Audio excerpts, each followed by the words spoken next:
My self Manisha. मैं पटना जैसे छोटे शहर से आई हूँ। अभी 4 दिन पहले ही बॉम्बे आई हूँ, मैं और मेरी मम्मा।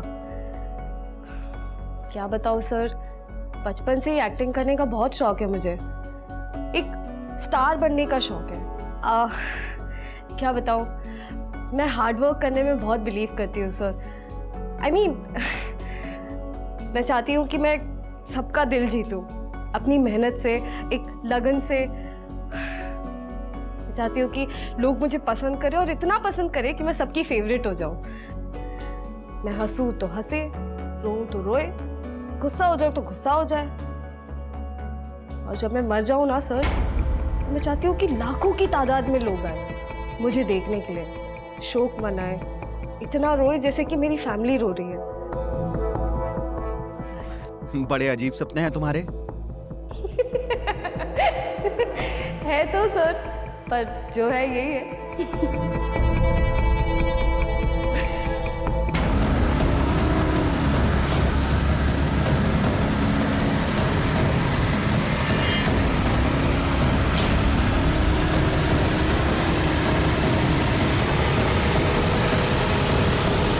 लोगों की नजर में मीडिया और एंटरटेनमेंट बहुत ही अर्थ प्रधान है, लाभदायक है। सबका यह मानना है कि यहां पर किस्मत रातों रात बदल सकती है। गुमनामी के अंधेरों से निकलकर इंसान सितारों की बुलंदी तक पहुंच जाता है। पलक झपकते ही यहां पर पैसा, नाम, शोहरत सब कुछ मिल जाता है। और यही ख्वाब लिए हजारों लोग रोज देश के अलग अलग शहरों से अपने घर परिवार, अपने व्यवसाय को छोड़कर मुंबई का रुख करते हैं। लेकिन लोग ये नहीं जानते हैं कि कैमरा के सामने की दुनिया में और कैमरा के पीछे की दुनिया में जमीन आसमान का फर्क होता है। अगर ये फिल्मी दुनिया बहुत कुछ देती है तो कई बार बहुत कुछ वसूल भी करती है। हर सिक्के के 2 पहलू होते हैं। जहां एक पहलू इतना चमकदार और आकर्षक है, वहीं दूसरा पहलू अंधकारमय, दर्दनाक और अकेलेपन से भरा हुआ है।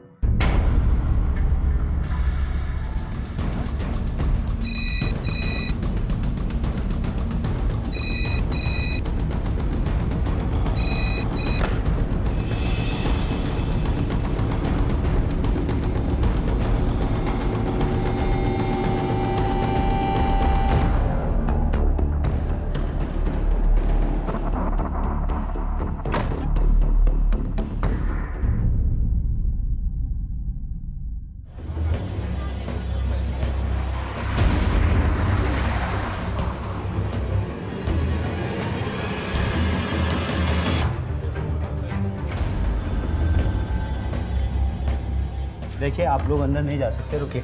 देखिए, मुझे मनीषा को देखना है। नहीं, आप अरे लेकिन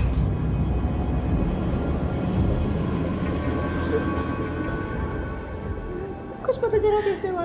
I just heard it. यार, यहाँ कोई कुछ बताने को तैयार नहीं है। वो सुसाइड नहीं कर सकती अरुणी। I know. सर, कुछ और बात है।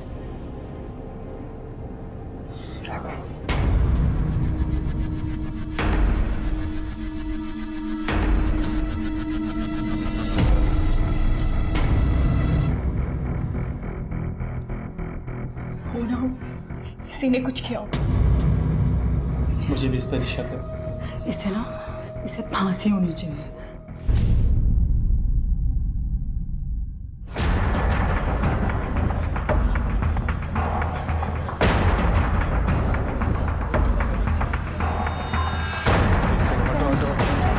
हमें पता चला केस के बारे में। प्लीज अंदर नहीं जाने देना सर। शांत रहिए। देखिए, हमें भी अभी पता चला, हम ऐसे कुछ नहीं बोल सकते। आप कोशिश कर रहे हैं सर, हम कोशिश कर रहे हैं। प्लीज आप पोस्टमार्टम में किसी भी तरह की लापरवाही नहीं होनी चाहिए, क्योंकि अगर गलत खबर बाहर गई तो र्यूमर्स फैलने के ज्यादा चांसेस हैं। मैम आप कुछ बोलेंगी? आपकी फ्रेंड ने Excuse us for a while, please.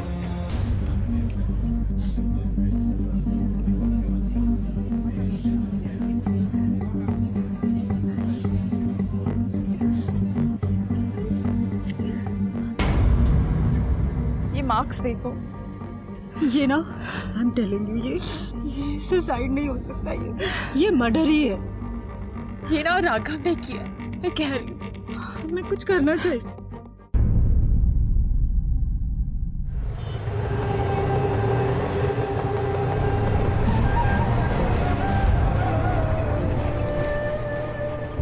मैं मनीषा की माँ हूँ। मनीषा की माँ।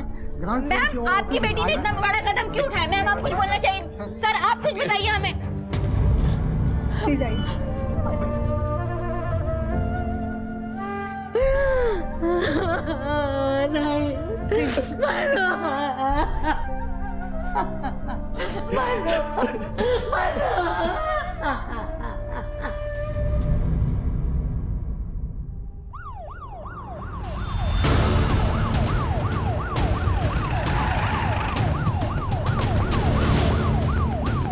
कौन सा फ्लैट नंबर है?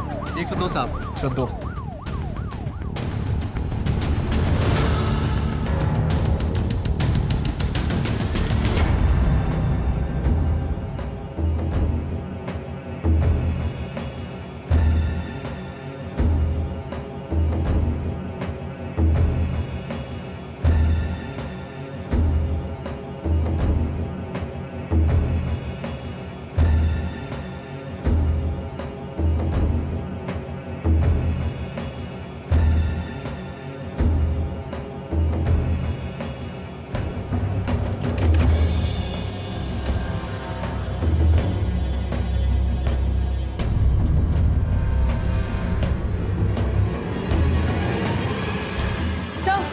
टेलीफोन मिला है। ऑन करो। सर लॉक है। टेक्निकल डिपार्टमेंट भेजो, ऑन करवाओ। Sure sir. और इसे रखो।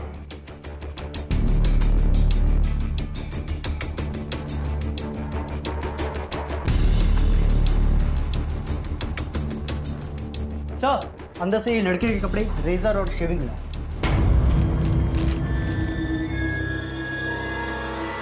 राघव साहब अकेले आए थे।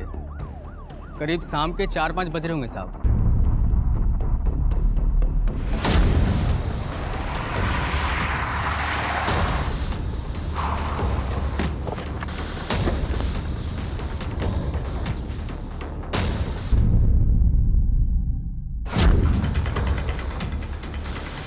क्या हुआ साहब? मनीषा, मनीषा, मनीषा दरवाजा खोलो। मनीषा, भैया जरा वहां से कोई रास्ता है हमारे गिल की तरफ जाने का? अरे कोई रास्ता है, जा सकते हो? अरे साहब, चारों तरफ पे गिल लगा हुआ, कहीं जाएंगे अंदर। अरे यार, मैं चाबी वाले को लेके आता हूँ।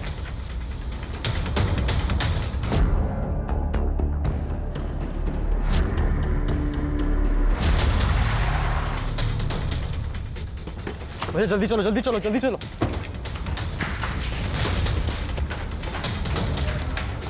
मनीषा, एक बार निकालो। अरे यार, आप कोशिश करो जल्दी, इतना टाइम मत लगाओ, जल्दी करो। मनीषा, दरवाजा खोलो यार। थोड़ा सा जल्दी, थोड़ा जल्दी कर दो यार। खोलो खोलो खोलो खोलो खोलो, जल्दी हटाओ, जल्दी हटाओ। भैया ये भी खोलो। खुल गया? मनीषा,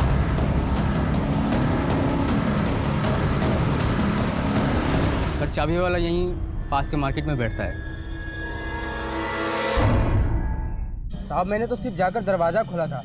और हाँ साहब, बाद में साहब के साथ दुपट्टा काटने में मदद की थी। उसके बाद साहब मेरे को कुछ नहीं मालूम।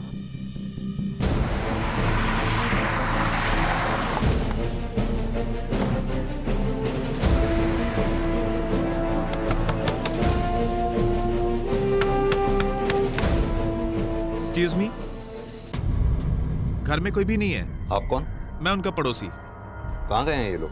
सर, मिस्टर द्विवेदी कल तो दिखे थे, पर शाम को कहीं चले गए वो। कुछ पता है कहाँ गए हैं ये लोग? नहीं सर, आइडिया तो नहीं है। राघव और उसके घर वाले दोनों ही गायब हैं। मोबाइल कंपनी से अपडेट मंगवाते रहो। राघव का फोन जैसे ही एक्टिवेट होता है फौरन अलर्ट जारी करो। या तो राघव इस केस में इन्वॉल्व है या फिर उसे डर था कि फंस जाएगा। जो भी हो, इस राघव को ढूंढना बहुत जरूरी है। चलो।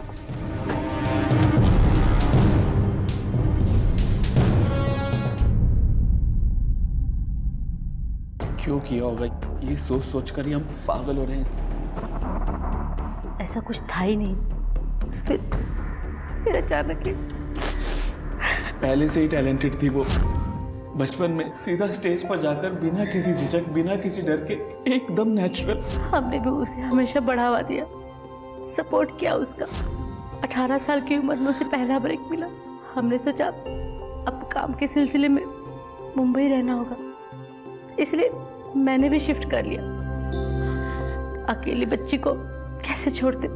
अच्छा लगता था हमें, हमारी बेटी सबकी फेवरेट हो गई है।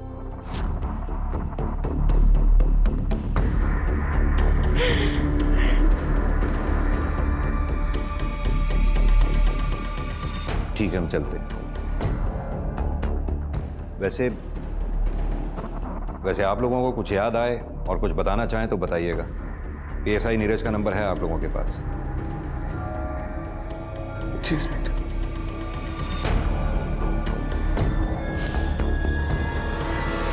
न्याय की मांग जायज है, लेकिन अक्सर इस फिराक में चाहते ना चाहते हुए पीड़ित और उसकी पीड़ा का मजाक बन जाता है।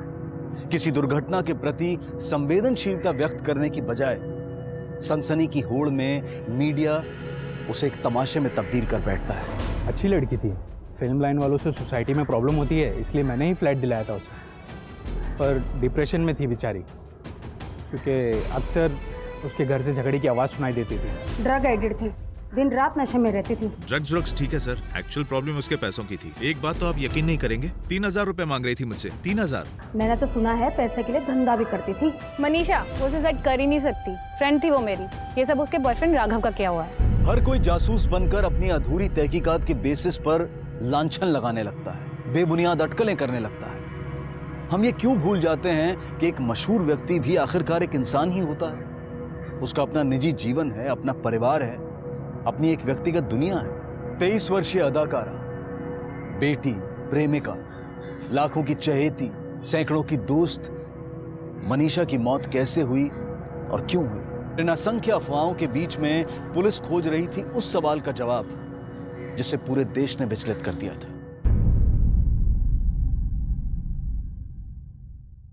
लिगेचर मार्क्स, लिप्स, जुबान का बेस नीला पड़ गया है, स्लाइटली एलोंगेटेड नेक। क्लियर है सुसाइड केस है। डॉक्टर, क्या ऐसी पॉसिबिलिटी है कि मनीषा को किसी और ने लटकाया हो? Not possible. और ये मार्क्स, ये तो कुछ ताजे लग रहे हैं। ये सूजन के मार्क्स, ये स्वेलिंग मरने के बाद के हैं। बॉडी को नीचे उतारते वक्त या फिर हैंडल करते वक्त लगे होंगे। और ये जो जॉज के नीचे निशान है और पेट के बगल में जो इंजरीज के निशान हैं, यही कोई 4-5 महीने पहले के हैं। मीडिया में इस तरह की बातें फैल रही हैं कि मनीषा ड्रग्स एडिक्ट थी। मुझे नहीं लगता कि वो ड्रग एडिक्ट थी। अगर ऐसा होता तो हमें पोस्टमार्टम में जरूर दिखता। वैसे बॉडी में अल्कोहल के ट्रेसेस भी हैं। सर, इसके पड़ोसी और गार्ड ने बताया था कि पिछली रात किसके घर में पार्टी हुई थी। और वो दवाइयाँ जो मनीषा के घर से मिली थी, उसे हम चेक कर रहे हैं। शायद हो सकता है कि उसने डिप्रेशन के लिए लिया हो। एक बार डिटेल रिपोर्ट आ जाने दीजिए, हम आपको क्लियरली कह देंगे। ठीक है डॉक्टर। ओके।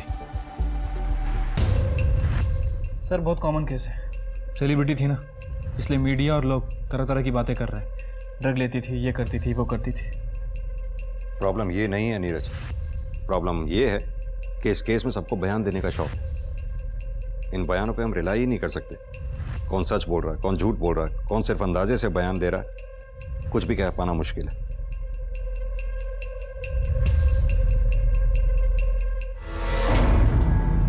बिना सबूत के हम कुछ नहीं कर सकते। तो सुनिए सर, हम सही कह रहे हैं। देखिए मैडम, हमारी इन्वेस्टिगेशन चल रही है। हमारी बात सुन क्यों नहीं रहे सर आप? कोई सबूत है आपके पास? क्या हो रहा है ये नीरज? सर, उस दिन भी हम हॉस्पिटल आए थे, तब भी किसी ने हमारा स्टेटमेंट नहीं लिया और आज भी कोई नहीं ले रहा है सर। बेसिकली हम मनु को बहुत अच्छे से जानते हैं, बहुत अच्छे से सर, मनीषा। और हम तब से ये कहने की कोशिश कर रहे हैं कि ये सब राघव ने किया है। राघव मनीषा का बॉयफ्रेंड है सर। हमें पता है राघव मनीषा का बॉयफ्रेंड। सर, वो चाबी का चक्कर, वो सब नाटक है सर। वो बस विटनेस चाहता था ताकि लोगों को ये लगे कि उसको भी बाद में मनीषा के बारे में पता चला। सर, वो खुद मार के बाहर गया होगा और अब ये सब कुछ एक्टिंग कर रहा है। चाबी उसके पास ना हो ऐसा पॉसिबल ही नहीं है, उसी के पास ही हो। जी सर। वो उसे बहुत मारता था सर, उसे टॉर्चर करता था और वो राघव के साथ बिल्कुल भी खुश नहीं थी। जी। ये सब उसी का करा धरा है। आप फिर से पोस्टमार्टम करवाइए। या sir, please sir, do that. अरे पोस्टमार्टम, ये देखिए सर, ये देखिए सर, ये मारने के घाव है ना। एक मिनट, मनीषा के शरीर पे ये घाव डेथ के बाद के हैं और आप लोगों को क्या लगता है हमने एक घाव चेक नहीं किए होंगे। देखिए, अगर आप लोगों के पास कोई इन्फॉर्मेशन है तो वो दीजिए। क्या करना है, कैसे करना है, हमें हमारा काम मत सिखाइए। और एक बात, हमारी अब तक की इन्वेस्टिगेशन में मनीषा के शरीर पे ना तो किसी जबरदस्ती के निशान मिले हैं और ना ही किसी मारपीट के। सर ऐसे कैसे हो सकता है? वो उसको बहुत टॉर्चर करता था। नीरज सर, इन लोगों के पास अगर कोई इन्फॉर्मेशन हो तो लो, वरना आप लोग जा सकते हैं। सर एक सेकंड सर। पवार, चलिए आप जाइए, आप लोग प्लीज।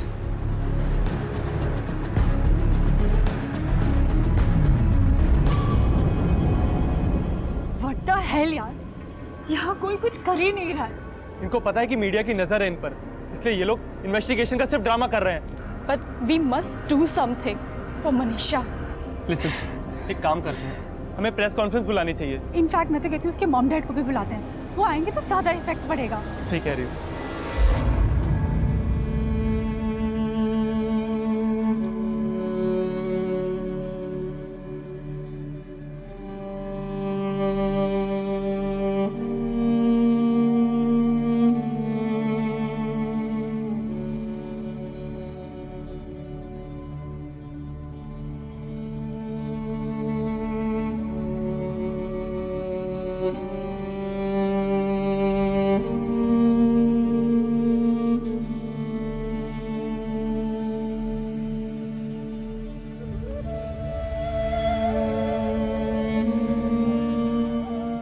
बड़ी दुनिया, प्लीज मुझे छोड़ के मत जाइए, बहुत अकेली हो जाऊंगी माँ।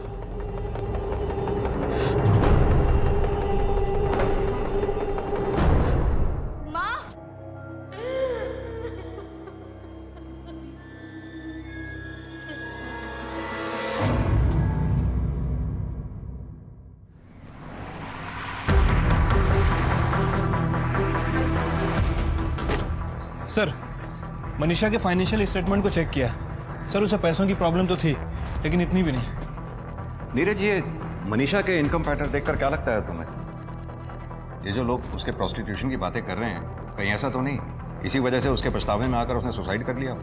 नहीं सर, मनीषा की जितनी भी इनकम हुई है सभी को वैलिडेट किया।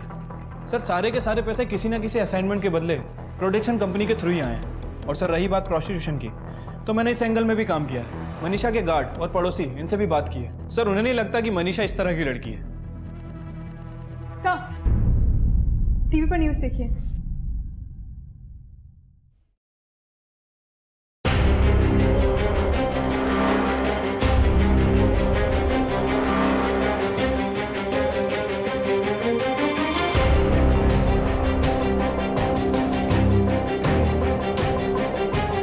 हमें लगता है कि मनीषा को फोर्स किया गया है सुसाइड करने के लिए। हाँ, मेरी बेटी ऐसी थी ही नहीं, उस राघव ने कुछ किया है, वरना वो ऐसा क्यों करती?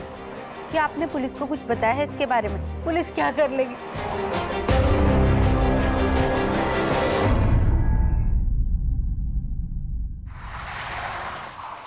देखिए, मैं आप लोगों से सिंपल सवाल पूछ रहा हूं। अगर आप लोगों को राघव पर इतना ही शक था तो आपने हमें पहले क्यों नहीं बताया?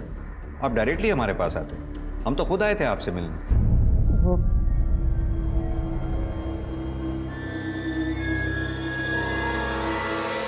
तब नहीं बताई तो क्या हुआ, अब तो बता रहे हैं ना, क्या फर्क पड़ता है इससे? देखिए, हमें इनसे बात करने दीजिए, आप प्लीज चुप रहिए। प्रीति, मैं बिल्कुल ठीक बात कह रही हूँ, आप लोग मेरी बात ढंग से सुन नहीं प्लीज आप रहे। जाइए।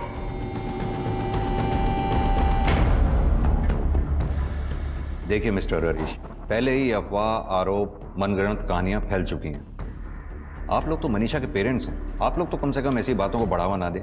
जो फैक्ट्स है उसी पे बिलीव करिए, सच खुद ब खुद सामने आ जाएगा। सर, उस लड़के से मनु की मुलाकात 1 साल पहले हुई थी। उसके किसी कॉमन फ्रेंड ने उसे मिलवाया था। सच कहूँ तो लड़का मुझे पहले अच्छा नहीं लगा। मनु समझदार थी, इसलिए हमने उसे कभी रोका टोका नहीं, उसे पूरी छूट दे दी। मनु के साथ मैंने भी शिफ्ट कर लिया था। धीरे धीरे राघव भी यहाँ आके रहने लगा। हमने सोचा हमारी बेटी जानती है वो क्या कर रही है, और वैसे भी मुंबई में ये सब तो चलता है, लोग थोड़े फॉरवर्ड टाइप्स के रहते हैं, इसके लिए हमने कुछ नहीं कहा। पहले पहले तो सब ठीक था, उसके बाद राघव ने मन्नू को हमारे खिलाफ भड़काना शुरू किया। सर, वो मन्नू को इस्तेमाल कर रहा था, पर मन्नू उसे शादी करना चाहती थी। वो बात बात पर बात को टाल जाता था। अब पूछिए ना उस लड़की से जो उसके घर पे काम करती थी, उसी के सामने सब कुछ होता था।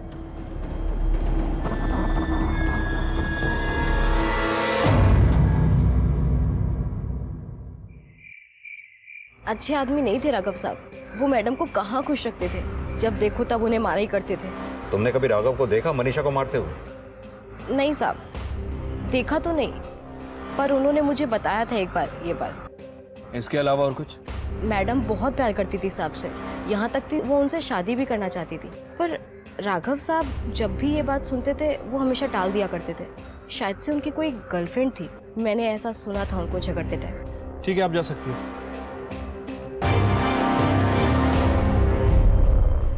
सर, राघव की दूसरी girlfriend.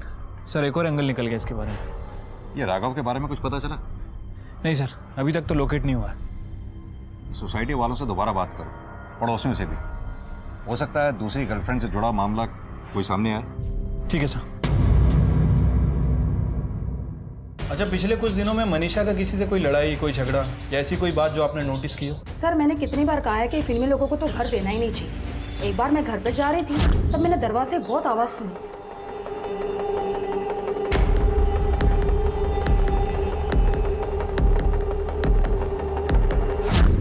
Thank you.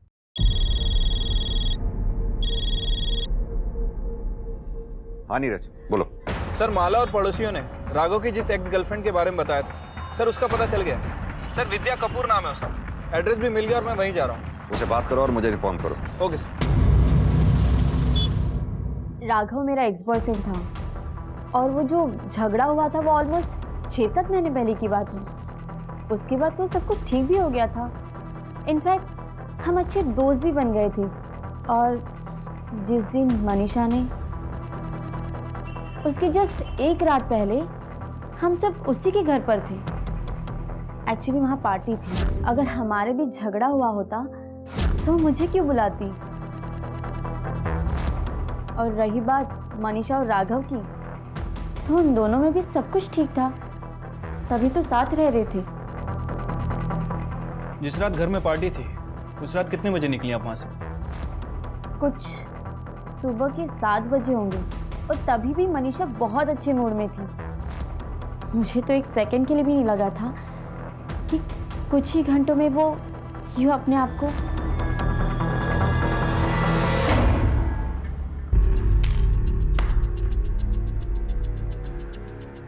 Sir, guard ने ये कंफर्म किया है कि जो लड़की मनीषा और राघव के घर आई थी वो राघव की एक्स गर्लफ्रेंड विद्या कपूर है। सर, मनीषा का बॉयफ्रेंड राघव अपने लॉयर के साथ आया है। सर, ये बहुत डिस्टर्ब था और काफ़ी टूट चुका था। ऊपर से मीडिया का ये सर्कस।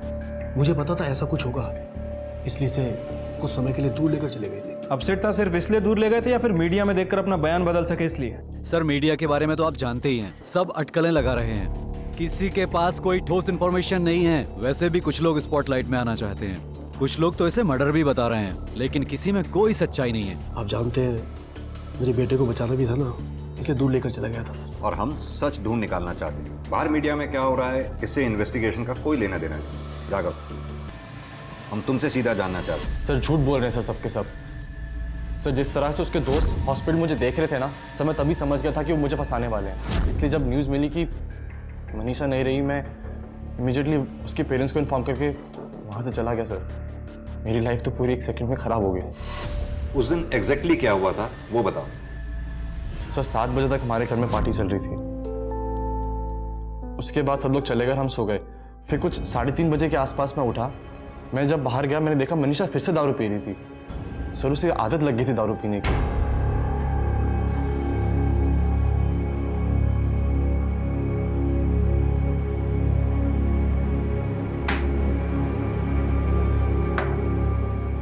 मनीषा, तुम क्या कर रहे हो? पी रही हो, दिखाई नहीं दे रहा? अरे यार, 3:30 बज रहा, अभी 7 बजे पार्टी खत्म हुई, तूने फिर शुरू कर दिए। अब तुम मुझे सिखाओगे कि मुझे अपनी लाइफ कैसे जीनी चाहिए? अरे लाइफ नहीं सिखा रहा हूँ यार, तुझे बस बोल रहा अभी। मेरे पैसे।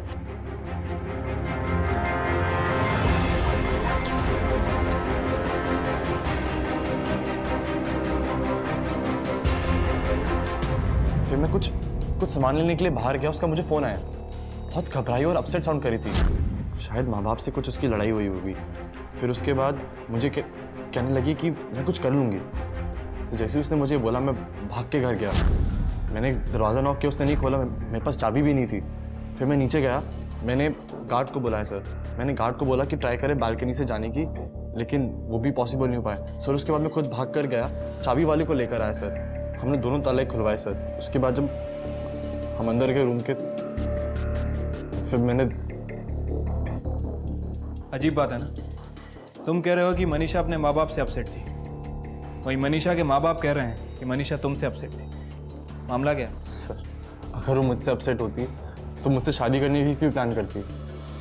सर, सच बात तो ये है कि उसके माँ बाप बहुत बड़े लालची लोग हैं सर। उसे बहुत यूज़ करते आए हैं, और जब मनीषा को इस बात का पता चला तो उसने खुद उनसे दूर जाने को सोचा।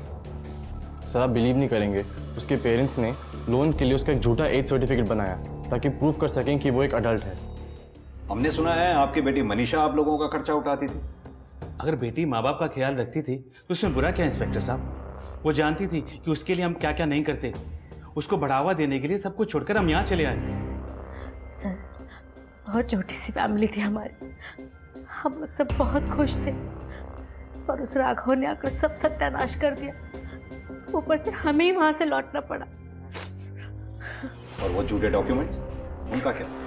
कोई झूठे डॉक्यूमेंट्स नहीं है इंस्पेक्टर साहब, वो झूठ बोल रहा है। अरे मनीषा को शराब की लाश उसी ने लगवाई थी।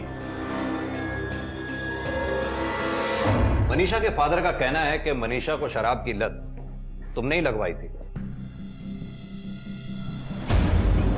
मैंने? सर, मुझसे मिलने से पहले वो शराब पीती थी, और उसे लत किसने लगाई? उसके बाप ने। सर, वो खुद शराबी है। मैं ड्रिंक करता हूँ, लेकिन कभी कभी। इसका मतलब ये नहीं कि मैं शराबी हूँ। इंस्पेक्टर साहब, कौन सा बाप अपनी बेटी को शराब की लत लगवाएगा? राघव की नजर मेरी बेटी की दौलत पर थी, और इसीलिए उसने हम दोनों को उससे अलग किया। सर, पहली बात तो ये है कि हम लोग एक बिजनेस क्लास फैमिली को बिलोंग करते हैं सर। ना कोई मेरे पास पैसों की कमी है, ना ही कोई लालच सर। सर, दूसरी बात, जब मैं मनीषा से मिला था उसके पास कोई काम भी नहीं था सर। एक और बात सर, मुझसे मिलने से पहले मनीषा के पास 3 साल तक बहुत काम था। इतना काम होने के बावजूद भी वो अपने माँ के साथ एक किराए वाले घर में रहती थी। सर, आप खुद बताओ मुझे कि मैं उसके पैसों बेचता था उसके माँ बाप। सर, सच तो ये है कि उसके माँ बाप उसको बार बार बाहर जाके काम ढूंढने के लिए कहते थे ताकि वो कमा के लाए और अपनी ये जरूरतें पूरी कर सके। ये है सर। राघव का कहना है कि आप लोग अपनी जरूरतें पूरी करने के लिए मनीषा पर दबाव डाल रहे हैं। कैसी जरूरत है सर? वो तो वैसे ही परेशान थी काम ना मिलने की वजह से। घर पे बैठ बैठ कर मेंटली ड्रेन हो चुकी थी। हमने देखा है उसे उस कंडीशन में, हमसे देखा नहीं गया। हम उसे हमेशा इनकरेज करते थे, इसीलिए हमने उसे कहा बाहर जाओ, लोगों से मिलो। लोगों से मिलोगी, कुछ काम मिलेगा तो सब ठीक हो जाएगा, वरना वो डिप्रेशन में चली जाती। ये सब हम उसके लिए कर रहे थे सर, अपने लिए नहीं। ये सब बोल रहे हैं राघव? आपको पता है मनीषा के सारे डेबिट व क्रेडिट कार्ड अपने पास रखता था, बल्कि उन्हें यूज भी करता था। मनीषा का बैंक अकाउंट वही हैंडल करता था। उसकी दोस्तों ने आंखों से देखा है, उन्होंने बताया हमें इंस्पेक्टर साहब। सर, 24 साल की इंडिपेंडेंट लड़की थी वो। आप खुद मुझे बताओ सर, मैं फोर्सफुली कैसे उसके कार्ड्स अपने पास रख सकता हूँ? रखने देती वो मुझे? सर, आप खुद सोचिए। सर, एक बार मैंने उसका कार्ड अपने पास रखा था, वो भी इसलिए क्योंकि उसको सारे पैसे अपने जो थे सब अल्कोहल बढ़ाने थे। सर, आप खुद बताओ, उसे एडिक्शन हो चुकी थी। सर, ये सच जो है ना, उसके दोस्तों ने आपको नहीं बताया होगा।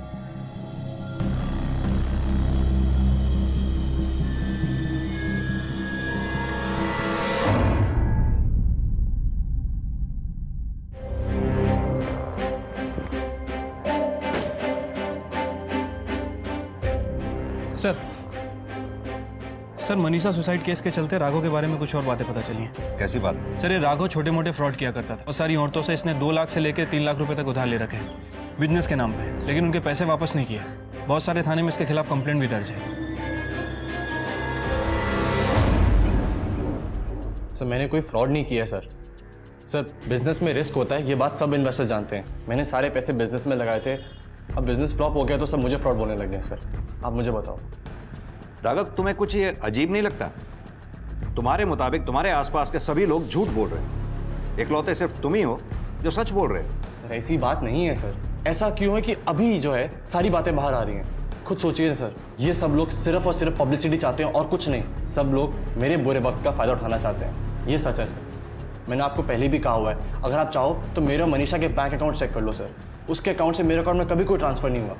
सब मेरे साथ हो रहा है सर, और आप मुझ पर शक कर रहे हैं। सर एक बात और मैं आपको बताऊं, हम लोगों ने तो इस साल के एंड में शादी करने का भी प्लान कर लिया था सर। दोनों ने बात डिसाइड की थी।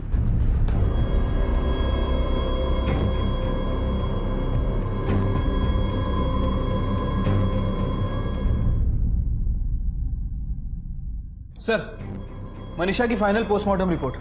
सर इसके हिसाब से मनीषा ने 2 महीने पहले अबॉर्शन करवाया था।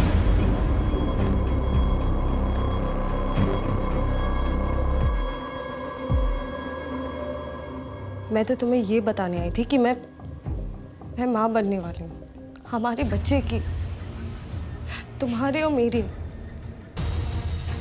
कितनी कितनी बेवकूफ थी मैं कि मुझे लगा तुम्हें खुशी होगी, पर नहीं। मनीषा की पोस्टमार्टम रिपोर्ट से हमें उसके अबॉर्शन की बात पता चली।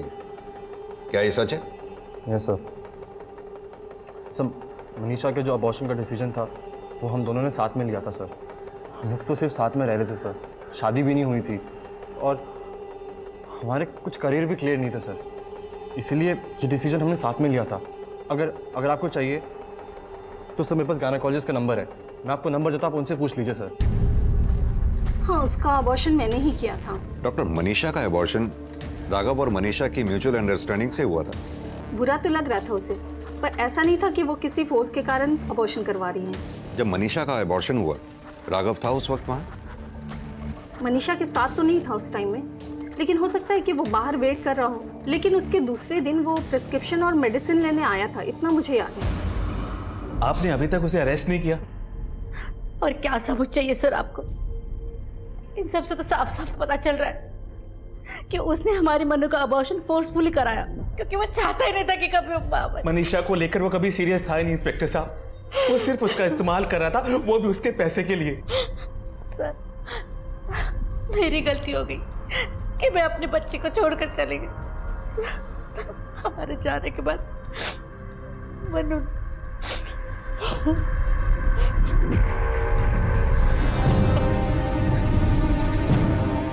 एक्चुअली वो वैसी थी नहीं, बहुत सीधी सादी थी, लेकिन उसके साथ के लोगों ने उसे बहुत उकसाया और उसका दिमाग खराब कर दिया। स्मॉल टाउन से आने वाली लड़कियों की यही प्रॉब्लम होती है, पार्टी करना, गाड़ियों में घूमना। इस वजह से उन लोगों का काम पे से ध्यान हट जाता है। सफलता, कामयाबी अक्सर क्षणिक, अक्सर अस्थिर होती है। ये फिल्म जगत इंसान को रातों रात शोहरत के शिखर पर तो पहुंचा देता है, लेकिन अचानक मिली इस कामयाबी, सफलता और दौलत को संभालना नहीं सिखाता। इसलिए बेहद जरूरी है कि हम इस चकाचौंध को अपने आप पर काबू ना पाने दें। याद रखें, कर्म ही पूजा है और अपने काम के साथ हमेशा ईमानदार रहें। शायद मनीषा ने औरों को निराश किया था, इसलिए दूसरों के द्वारा उसे निराश किया जाना भी शायद तय था। हो सकता है कि उसे सही समय पर सही सलाह ना मिली हो, या फिर सही मिली हुई सलाह की उसने उपेक्षा की हो।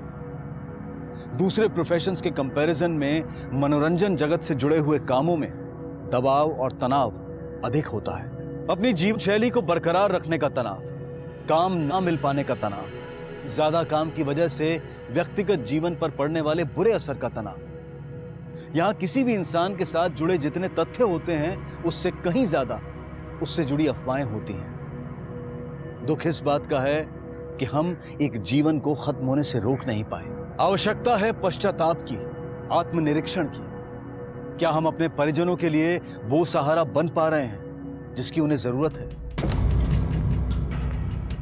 सर, मनीषा राजपूत का फोन अनलॉक हो गया है, उसमें आखिरी कॉल की रिकॉर्डिंग भी है। किसके साथ हुई थी उसकी आखिरी बात? सर, राघव द्विवेदी। हाँ मनीषा बोलो। राघव, तुम क्यों मुझे बार बार ऐसे ही छोड़ के चले जाते हो? मैं तुमसे बात कर रही हूँ Raghav, please try to understand.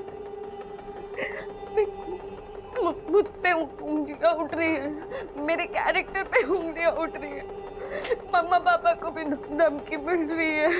अरे क्या हो गया तुम्हें यार? इतनी छोटी सी बात को इतना बड़ा इशू क्यों बना रही हो तुम? छोटी बात? माय फुट छोटी बात। तुम्हारे लिए होगी छोटी बात, समझ गए? मेरे लिए नहीं है छोटी बात।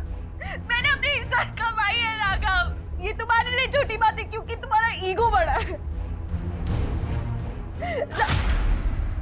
Hello hello Raghav, hello.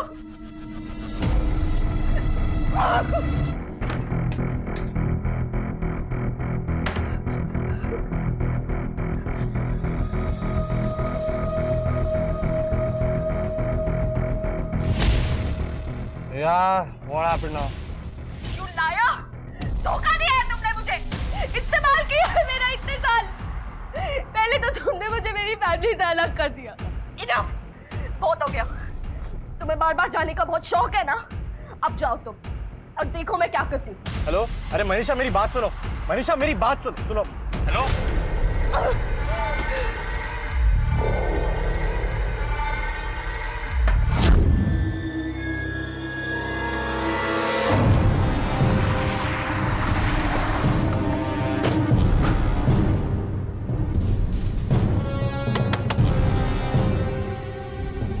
Raghav कहाँ है? हमारे पास राघव का रेस्टोरेंट है। कहाँ है वो? रेस्टोरेंट? हटी। यस, क्या? सर्च करो।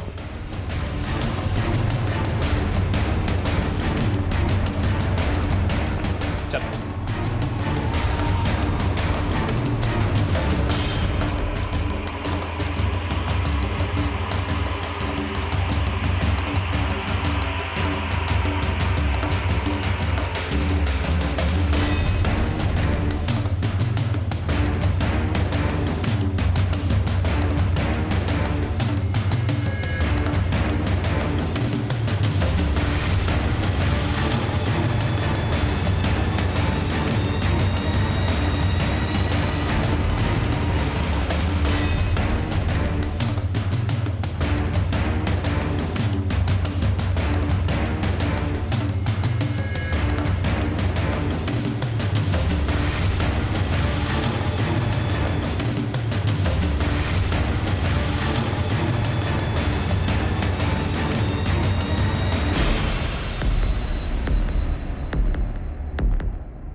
मनीषा को आत्महत्या के लिए उकसाने के आरोप में राघव को पुलिस ने गिरफ्तार किया। राघव ने अपने आप पर लगे सभी आरोपों को नकारा है। उसका यह दावा है कि उसके पास मनीषा की एक डायरी है जिसे कोर्ट में पेश करके वो अपने आप को बेगुनाह साबित कर देगा।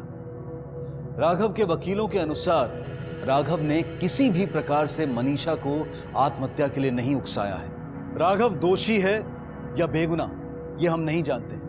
हम ये भी नहीं जानते हैं कि कोर्ट का क्या फैसला होगा, लेकिन हम ये जानते हैं कि मनीषा के साथ जो कुछ भी हुआ वो अत्यंत दुखद है। कहीं ना कहीं इस हादसे के लिए हम सब भी जिम्मेदार हैं।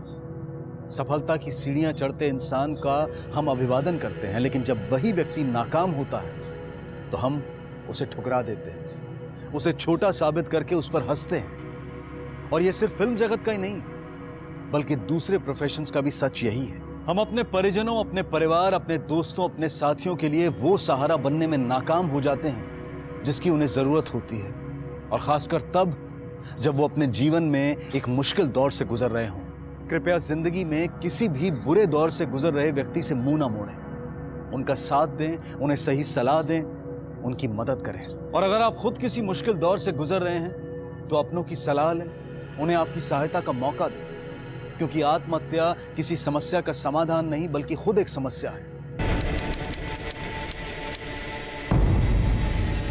क्या हो रहा है इस देश में? इतना अमानवीय, इतना नृशंस कांड हो जाता है और ये सरकार लगता है जैसे कान में तेल दे के सो रही है। अभी अभी हमारी बात हुई है इस परिवार से, जो सुने हैं मानो कान में कोई तेजाब घोल के दे दिया हो। आंसू नहीं रुक रहा था हमारा। ये वक्त कड़ा कानून का है कि जो कोई औरत या अबला के साथ ऐसा अत्याचार करे, काट के रख दीजिए उसका हाथ गोड़। हम सरकार से बात करने जा रहे हैं और वचन देते हैं आपको कि ये कांड का गूंज विधानसभा तक सुना जाएगा, ऑल इंडिया में गूंजेगा कि इस परिवार को इंसाफ दिला के रहेगी हमारी पार्टी। अपराधियों को फांसी पे चढ़ा कर रहेंगे हम।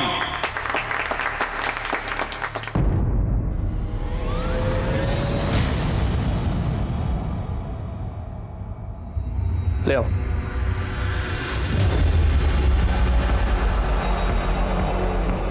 बैठाओ इसको।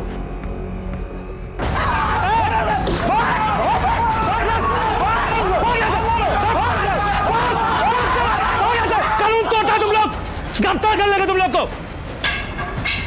गाड़ी लेके चल।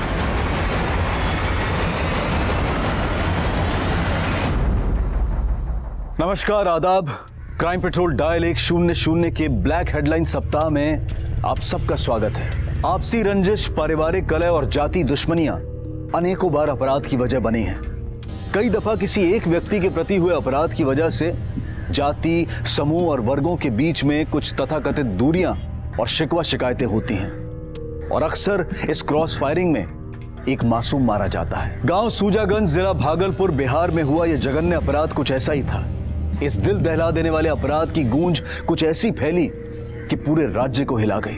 कई राजनीतिक नेता पीड़ित परिवार से मिलने पहुंचे, परिवार को सांत्वना देते हुए राहत की बात भी की, लेकिन इस सब के बावजूद इलाके में दहशत का माहौल है। जिले के सभी स्कूल्स बंद हैं और अंधेरा होते ही यहां सन्नाटा पसर जाता है।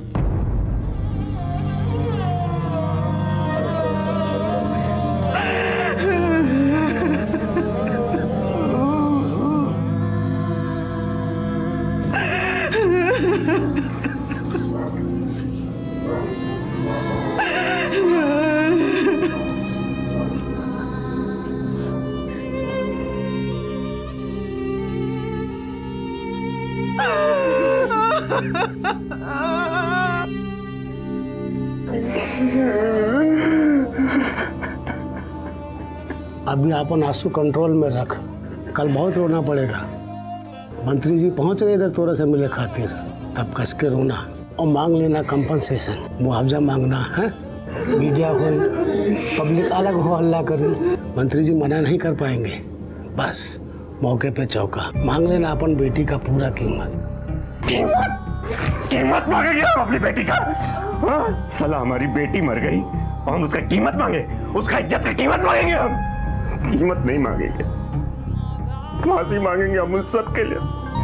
हमारी बेटी का बोटी बोटी कर दिया, गोली मार देंगे, गोली।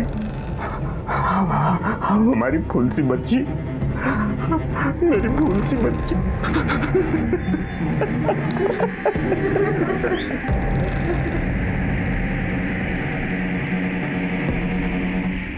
आखिर क्या हुआ एक मासूम प्रतिभाशाली लड़की के साथ? आखिर ऐसा क्या बीता कि खूबसूरत भविष्य मौत की गर्त में समा गया? मार लिया खुशबू ने चाचा। क्या हुआ? मैदान मार लिया। क्या हुआ? मार दी? आई दादा, किसको मार दी? अरे चाची, आप बिना मतलब कुछ भी। अरे कबड्डी में खुशबू ने ना मैदान मार लिया।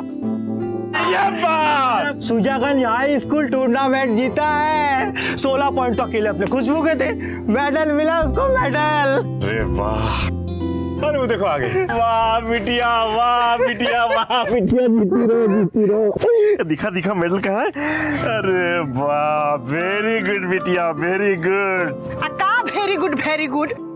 अरे मर्द का खेला खेलेगी तो शादी ब्याह कैसे होगा इसका? अरे एक शादी ही रह गया है जीवन में का? तो लड़की है तो क्या करेगी? क्या करेगी? अरे नाम कमाएगी, पैसा कमाएगी। देखना एक दिन जो है ना, अखबार में, टीवी में फोटो छपेगा इसका। ऑल इंडिया में नाम कमाना खुशबू। अब बिटिया सुन, ये मेडल जो है ना, ये जाके दादा दादी को दिखा। है बाबा? आई खुश रहो। जीते रहो बेटा। रुको, हम अभय आवत है। बता। हाँ ये दादा, 3 भर सोना होगा नहीं? अरे नहीं आजी, सोने का पानी चढ़ा है। ई लो बेटा, घर में ले जाकर नून मिर्च लगाकर खाना और खूब ताकत बढ़ाना। हमरे लिए? कबड्डी खेलो तो अंडा पाओ, वरना किताब में जान लगाओ। देखो बेटा, जिला लेवल पर मेडल लेने से नहीं होगा, लाल खानदान का नाम पूरे भारतवर्ष में फैलाना होगा। दादा का आशीर्वाद एक हादसे की शक्ल में खुशबू को अखबार और टीवी की सुर्खियों में ले आएगा, ऐसी कल्पना शायद ही किसी ने की होगी। जैसे एक शांत और सौम्य इलाके को एकाएक तूफान घेर लेता है, तहस नहस कर देता है, बिल्कुल वैसे ही एक सामान्य और मामूली सा परिवार देखते ही देखते हालात के बवंडर में ऐसा फंसा कि समाज के रोंगटे खड़े हो गए।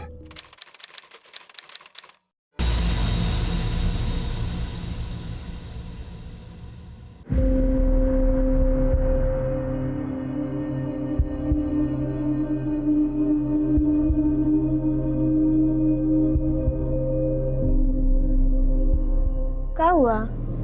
इतनी टेंशन में काहे बैठी हो? कुछ नहीं। का कुछ नहीं? चेहरे से लग रहा है तुम्हारे कोनो भूत प्रेत नहीं ना देख लियो? प्रीति है वो लोग। कौन? किसकी बात कर रही हो? वो 3 गो लड़का है। हम सुबह आ रहे थे तो घेर लिए हमें, गंदा गंदा बात बोलने लगे। जानती हो तुम उनको? नहीं, पर वो दूसरी जात वाले टोला के है। 2-1 बार देखे उन्हें हम उधर। तू उधर से मत आया कर, मिल भी जाए तो नजर मत मिला, मुड़ी नीचे करके चल दे। बकने दे जो बकते हैं। हाथी चले बाजार, कुत्ते भूखे हजार। हम हाथी नहीं हैं।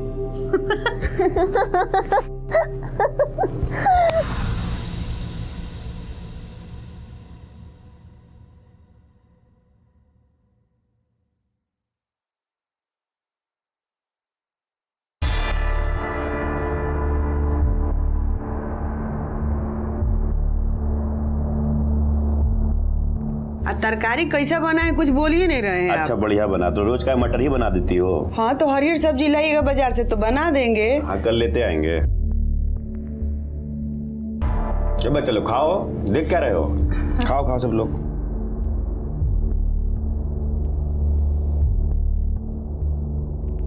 क्या हुआ बेटा? खुशबू तुम काहे नहीं खा रही हो? इसको कुछ। ए बेटा, तबीयत ठीक है ना तुम्हारा? हाँ पापा। नहीं कोई बात है तो बोलो, संकोच नहीं करो, कहो। कोनो बात नहीं। तो खाना काहे नहीं खा रही हो? खाओ चलो चलो।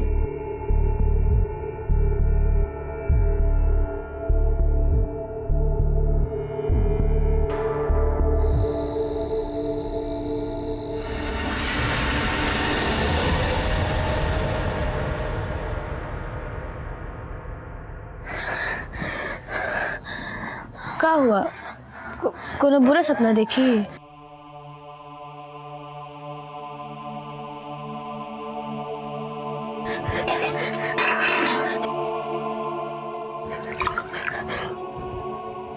दीदी तो कुछ बोलेगी कि बस?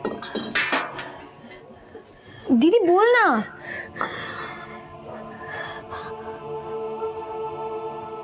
आज वो फिर मिला था, फिर चढ़ रहा था, गंदा गंदा बात। तो तू इतना टेंशन क्यों ले रही है? जाके बता देना बाबा को। अरे चमड़ी उधेड़ देंगे सबका। जानती है ना दूसरी जात के टोला के लड़के हैं, दोनों टोला में बवाल बन जाएगा। तो क्या तू ऐसी सहती रहेगी? नहीं, हम स्कूल नहीं जाएंगे। कब तक? 2-3 दिन नहीं जाएंगे तो ये सब अपने आप बंद हो जाएगा। अरे तो फिर तू जा, सो जा। तू जा, सो जा।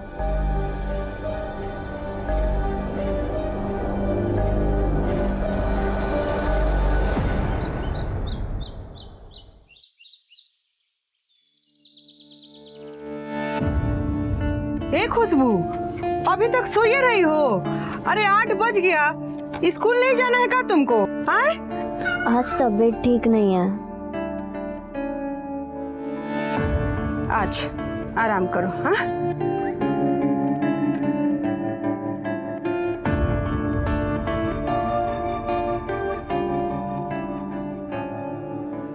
दीदिया, दीदी उठो ना।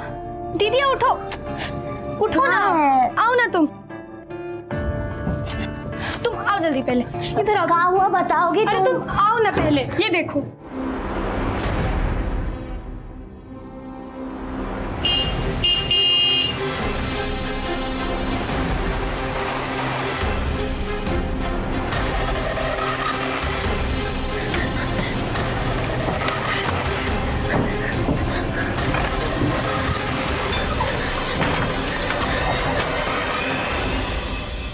पहले काहे नहीं बताई तुम? हमको लगा बेकार में। ये मृदुला तो बड़ा चढ़ा के बोल रही है। हम कहाँ बड़ा चढ़ा के बोल रहे हैं? रोज रास्ता छेक रहे हो तुम्हारा, इसलिए तुम तो स्कूल भी नहीं जा रही हो। बस बहुत हो गया, कल से तुम लोग स्कूल जाना शुरू करो। हम अपने दोस्त लोगों से बात करते हैं, ऐसा पिटासन देंगे ना, हाथ पैर तोड़ के अगर गर्दन में नहीं लटका दिए ना तो भैया बोलना छोड़ देना हमको। तुम लोगन का तो छोड़ो, अपना टोला के किसी लड़की पर नजर उठा के नहीं देख पाएंगे वो लोग।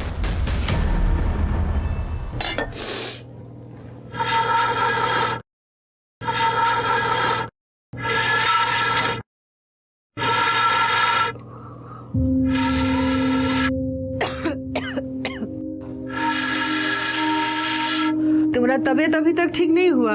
हाँ, दिन भर घर में ढुकी रहती हो। हमको तो तुम्हारा तबीयत ठीक ही लग रहा है, तो फिर स्कूल काहे नहीं गई? हाँ? आई दादा, तो ललका मर्चा खत्म हो गया है। ए बेटा, तनी दादा के यहाँ दौड़ के जाके ललका मर्चा मांग के लाओ तो बेटा, दौड़ के चल जा, नहीं तो तरकारी जल जाएगा। चल जा। मम्मी, मृदुला को भेजो ना। अरे वो तो स्कूल गई है ना, कैसे जाएगी? जाओ लेके आओ ना, देखो आधा तरकारी बन गया। जाओ।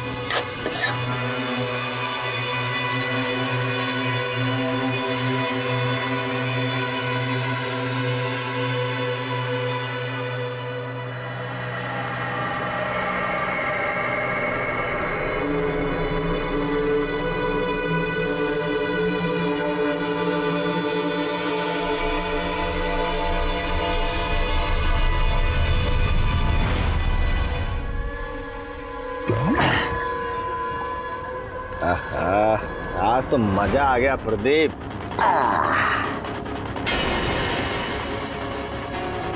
बबन भैया, क्या हुआ? तू जा रही है?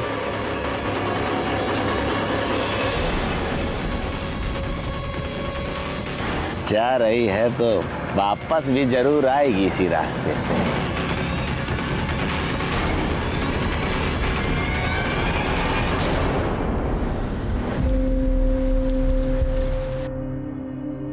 लो। अरे खुशबू बेटा, हाँ आज स्कूल से जल्दी छुट्टी हो गई? नहीं, अरे वो का है ना, लाल मिर्च खत्म हो गई है तो तरकारी भी आज पे चढ़ाया। मैं जाती हूँ। हाँ। आजी, हाँ? माँ ने लाल मिर्च मंगवाया है। हाँ बेटा, अब भी देते हैं। हाँ? कैसी है तू, ठीक है ना? अरे खुशबू बेटा, तुम्हारा अगला कबड्डी का मैच कब है? वो मैच तो अगला महीना में है। अच्छा, तो ई लो, रोज एक एक खाओ और फिर देखो सामने वाले को कैसे एक एक करके पटकते हो। कबड्डी में पटकते नहीं, बाबा पकड़ते हैं। अच्छा, तो फिर पकड़ो। आजी मिर्ची। हाँ हाँ, ये लो।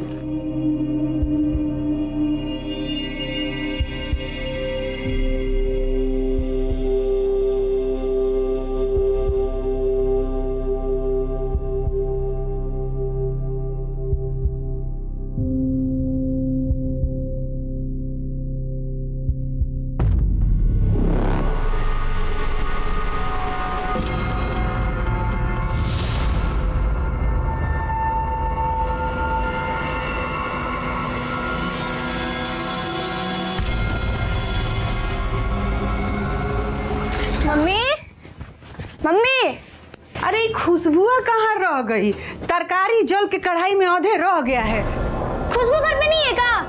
अरे तुम्हारे दादा के यहाँ भेजे हैं, लाल मिर्चाई खत्म हो गया था लाने के लिए। क्या दादा के घर? अरे तुम उसको काहे भेजी? कैसे चिल्ला कह रही हो? अरे चिल्लाए नहीं तो और क्या करे?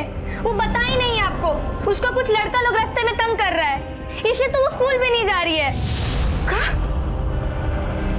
कौन लड़का सब तंग कर रहा था उसको? अरे वो दूसरे जात के टोला वाले लड़के लोग। अरे भगवान, तुम्हारे पापा भी घर में नहीं है। आई बसंत तो कहाँ है? अरे तुम कहाँ जा रही हो? तुम्हारे दादा के घर जा रहे हैं। बाबूजी, अम्मा, बाबूजी, खुशबू आई का यहाँ पे?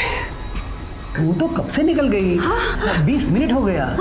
पर क्या बात है, काहे हाँफ रही हो? अरे लेकिन मृदुला,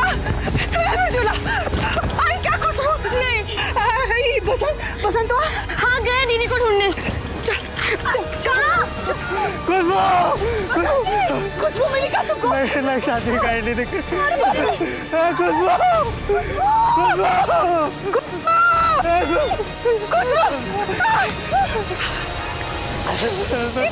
खुशबू का साइकिल है। खुशबू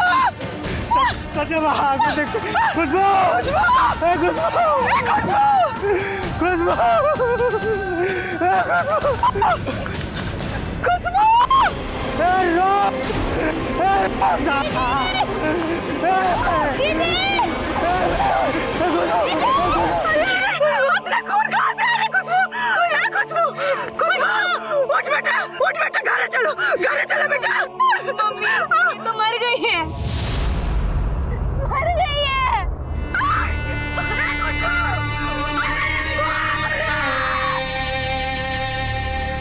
कि इंसान जानवर से भी बदतर हो सकता है, पर आखिर ये घटना हुई ही क्यों?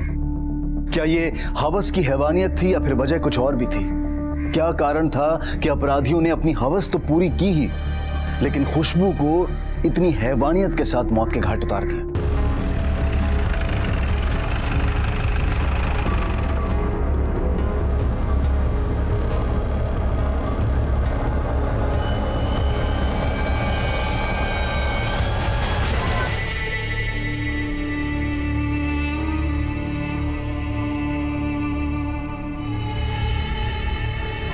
कूट के मारा है सर एक का दांत नहीं छोड़ा मुंह में, सबे तोड़ दिया। मिट्टी सर, मुंह में मिट्टी भर दिया। कौन राक्षस था? कंधा भी उखाड़ लिया बच्ची का। दोनों पैर का टोटल हड्डी फ्रैक्चर है सर। 12 साल हो गया सर नौकरी को, ऐसा केस देखे नहीं कभी। अपराध लगता है यहाँ नहीं हुआ है, कोनो स्ट्रगल का निशान भी नहीं है। बॉडी को पोस्टमार्टम के लिए भेजो। सर बॉडी को देखकर ऐसा लग रहा है जैसे बच्ची के साथ शारीरिक दुष्कर्म हुआ है। राक्षस को राक्षस वाली सजा मिलेगी, अपना नारी का शोषण क्यों भाइयों? नेताजी आप पब्लिक को उकसाइए मत, मामला बहुत सेंसिटिव है। देखा अपनी आंख से देखा है, पकड़ाइए उसको जाके।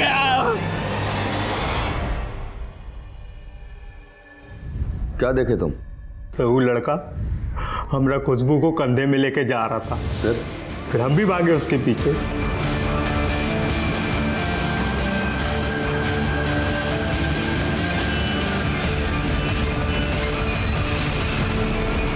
तो रुक काहे गए, आगे क्यों नहीं गए?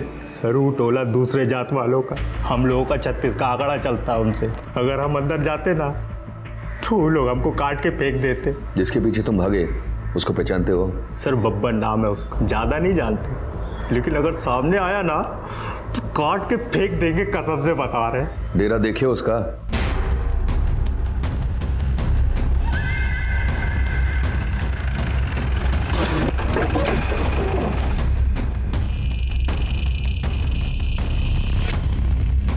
सर वो वाला घर है।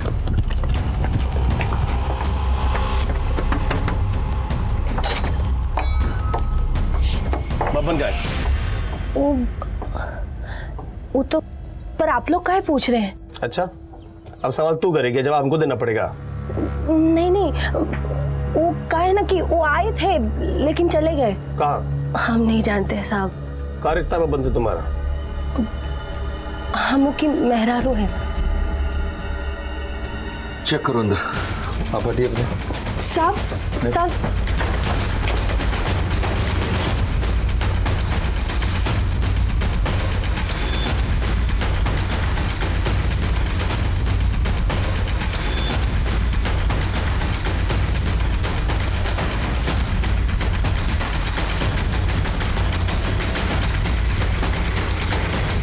सर सही देखिए, ठीक है साहब। हमको कुछ नहीं पता। वो आए और बोले कि कपड़ा में गुलाल लगा है तो आके धो दी। अरे आप काहे कपड़े धोने बैठ गए, हम कर ले। और ये कहाँ लग गया आपकी कमीज में? अरे कुछ नहीं है, गुलाल लग गया थोड़ा। वो कपड़ा कहाँ है? वो तो अपने साथ ही लेकर चले गए। ये पानी का सैंपल लीजिए और फॉरेंसिक के लिए भेजिए। जी सर। पूरा नाम क्या है उसका? बब्बन कुमार। फोटो है उसका? नहीं है साहब। नंबर? हाँ।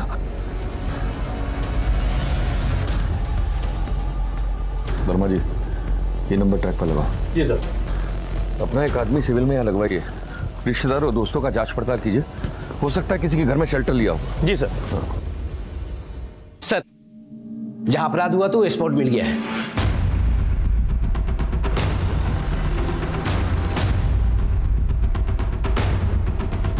आसपास देखो कुछ मिलता है क्या?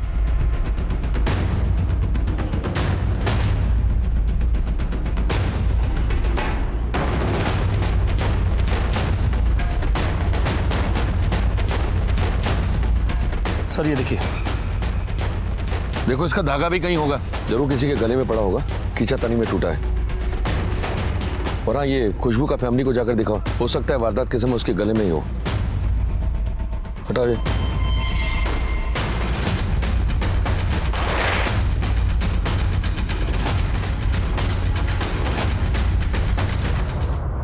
सर दांत। वर्मा जी, कोई सैंपल छूटना नहीं चाहिए। सर, यहाँ पास ही एक बाइक मिली है।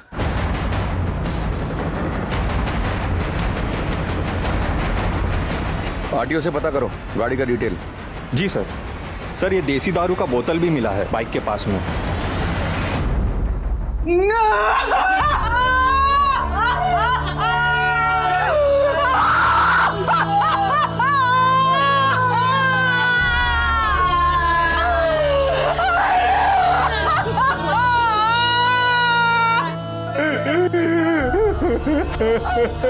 चलाकर खाक कर देंगे पूरी बस्ती को, बता दे रहे हैं। हमारी जात के लड़की के साथ कुपन किया है ना विधायक जी, अरे बोलने से कुछ नहीं होगा, खाली बतिया रहे हैं यहाँ पे आके। कुछ करके दिखाइए, कुछ करके।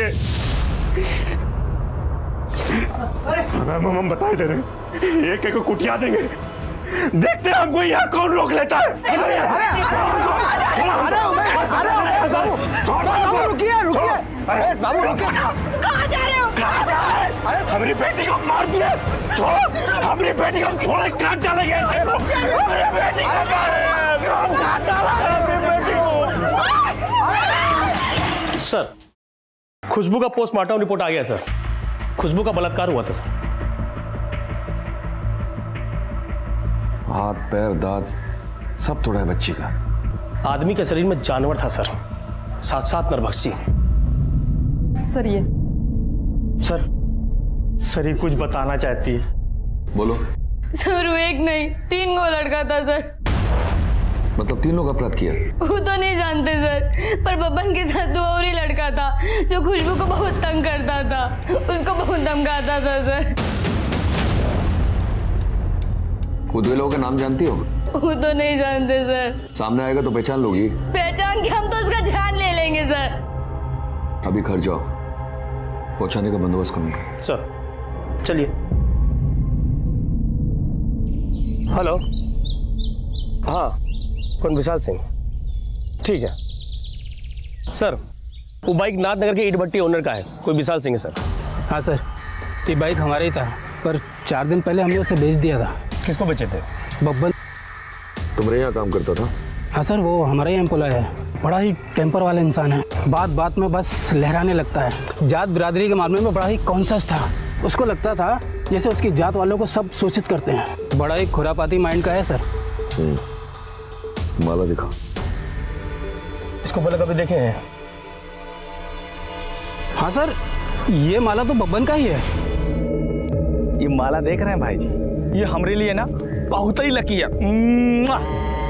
जब इसको पहन के ना हम कोई भी काम बड़ा स्पीड में कर लेते हैं, जैसे राजधानी एक्सप्रेस।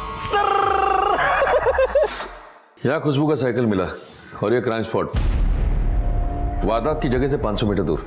500 मीटर घसीटा सर, इसीलिए बॉडी का छीछल इधर हो गया। और ये बब्बन का बाइक क्राइम स्पॉट से 200 मीटर दूर मिला और बॉडी 700 मीटर दूर। सर, अभी अभी इंफॉर्मेशन मिला है कि कल सब पॉलिटिकल पार्टी हड़ताल करवाएगा। टोटल चक्का जाम, दंगा फसाद का भी आशंका है सर। वर्मा जी, केस को जल्दी सलटाना पड़ेगा। मामला बहुत गर्मा रहा है।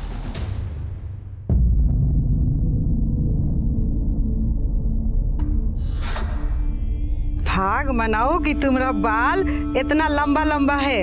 हाँ, जब कबड्डी खेलते समय हाथ की जगह वो चोटी धर लेता है ना कोई, तो ये चोटी भी परले बुझाने लगती है। बस एक बार हमारा सिलेक्शन हो जाए स्टेट लेवल में, उस दिन चोटी कटवा लेंगे हम रोज।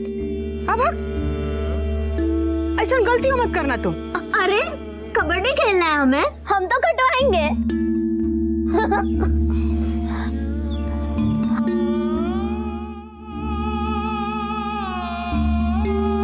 कुछ तो खा लो मम्मी। अंजल त्यागे आज 2 दिन हो गया तुमको। ये सब हमारे कारण हुआ। अगर हम उसको मरीचा लाने नहीं भेजते ना, तो हमारी बेटी आज जिंदा कहाँ भेजे हम उसको? कहाँ भेजे? अगर बाहर नहीं भेजते तो हमारी बेटी हमारे पास होती। जी सर। सर वैसे तो सारा इंतजाम है सर। सर थोड़ा एक्स्ट्रा फोर्स का जरूरत पड़ सकता है सर। जी सर। नहीं सर, सर हम समझ रहे हैं सर। सर केस बहुत सेंसिटिव है, कोई लाठीचार्ज नहीं होगा, कोई बल प्रयोग नहीं होगा सर। जी सर।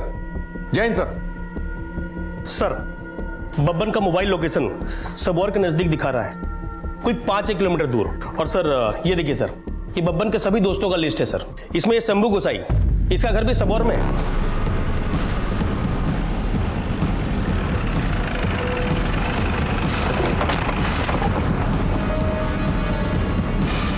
सर वो वाला घर है। हाँ। दरवाजा पिछले 36 घंटे से बंद है।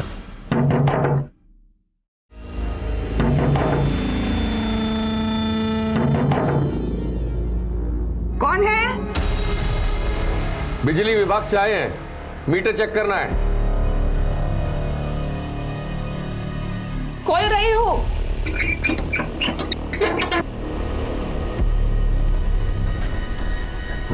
अरे सारे रूम चेक करो,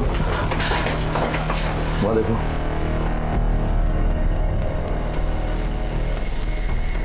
अंदर कौन है?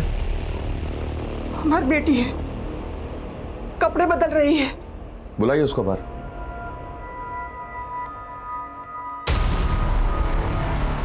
Yes sir. दरवाजा खोलो, दरवाजा खोलो, दरवाजा खोलो। सर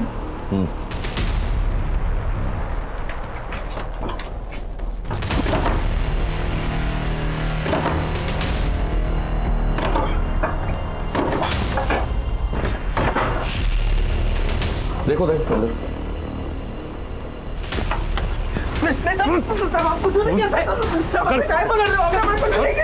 लेकर चलिए।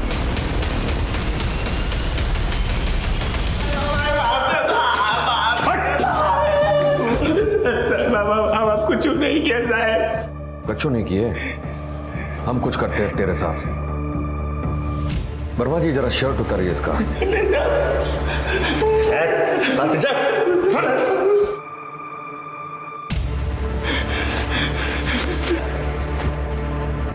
सर हाँ, गंजी उतारिए अब इसका।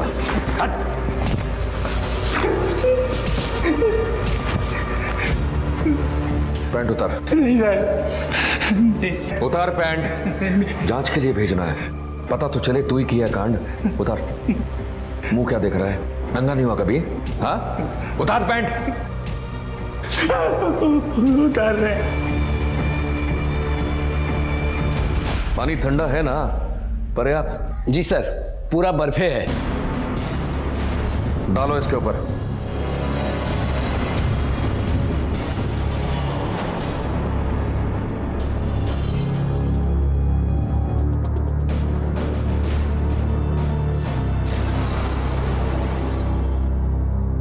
गर्मी हर्ट हुआ ना तुम्हारा? अभी तो शुरुआत है बाबू, अभी तो कुछ नहीं हुआ है। अगला बाल्टी बॉइलिंग वाटर है। अंग्रेजी समझता है ना? खौलता पानी। सब कुछ नहीं किए, कुछ नहीं किए। कुछ नहीं किया। कुछ नहीं किया। 2 लोग और था ना तेरे साथ? नाम बता, नाम बता। आओ बाल्टी, इस बार खोलता पानी लाना। जी सर। तो बता नाम दोनों का। काम तो तू लोग ऐसा किया है कि फांसी भी हो जाए तो कम है, पर जान ले फांसी तो होगा। पहले भी नाम बताना शुरू कर। बोलेगा कि बाल्टी मंगाओ।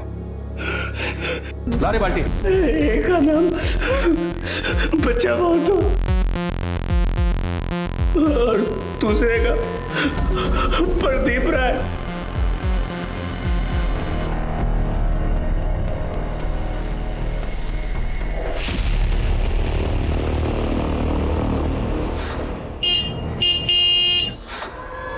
ये वो तीनों है। लेके जाओ इनको। ये बच्चा और प्रदीप का कपड़ा फॉरेंसिक में भेजो, कोर्ट में जरूरत पड़ेगा। सर।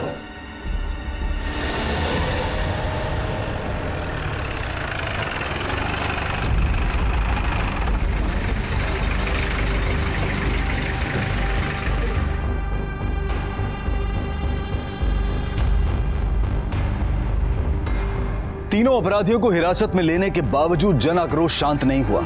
इस मामले को रिपोर्ट करने के लिए सूजागंज आ पहुंचे और स्कूल और कॉलेज तो पहले से ही बंद पड़े थे। पीड़ित और अपराधी दोनों के समाज के बीच तनाव और दहशत का माहौल था। हालांकि इस वक्त पीड़ित समाज ज्यादा मुखर और हिंसक हो रहा था। एकाएक देश ने सूजागंज की खुशबू को सूजागंज की निर्भया की संज्ञा दे दी। सर, फॉरेंसिक रिपोर्ट आ गया है। बब्बन के नाखून में खुशबू का ब्लड और मांस का टुकड़ा मिला है। शर्ट और बनियान पे भी खून का निशान खुशबू का है, पैंट और अंडरवेयर पे भी। इसका मतलब कंफर्म यही लोग उसके साथ बलात्कार किया है। मन तो करता है जाकर चबड़ा तोड़ दूं सालों का। लड़की के शरीर पे दांत का निशान भी बब्बन से मैच करता है। सर, रिपोर्ट के अनुसार प्रदीप राय और बच्चा महतो के खिलाफ तो कोई केस ही नहीं बनता, लेकिन मोबाइल लोकेशन के हिसाब से दोनों वहीं पर था। सर, जो कुछ भी किया वो बब्बनवा ही किया है। और तुम दर्शक बने देखते रहे, है ना? सर, हम देखे ही थे, कुछ किए थोड़ी न थे। कैसे तुम कुछ नहीं किए? तुम्हारे सामने अपराध होता रहा, तुम रोके उसको? नहीं ना? तुम्हारे सामने अपराध हो गया, उसके बाद तुम पुलिस को इन्फॉर्म किए? नहीं ना? हाँ? अब जो कुछ उस दिन हुआ ना, साफ साफ बताओ, बताओ क्या हुआ था उस दिन? वो बब्बन 2-4 दिन से वो लड़की को फॉलो कर रहा था। कांड होने के पहले लड़की वहां से क्रॉस की सर। जा रही है तो वापस भी जरूर आएगी इसी रास्ते से। थोड़ा इंतजार का मजा लीजिए। 15-20 मिनट में वो वहाँ से फिर लौटी। कुछ देर बाद उसका मिस कॉल आया और हम फिर वहाँ लौट गए। हमरा तो हो गया, अब तू दोनों भी लग जा। हम बोले ना, हमें कुछ नहीं करना है। नहीं करना है? हाँ प्रदीप बा, तोहरा मर्दानगी को भी बुखार आ गया है का? नहीं तो कोनो बात नहीं, हम इसको ऑफ कर देते हैं।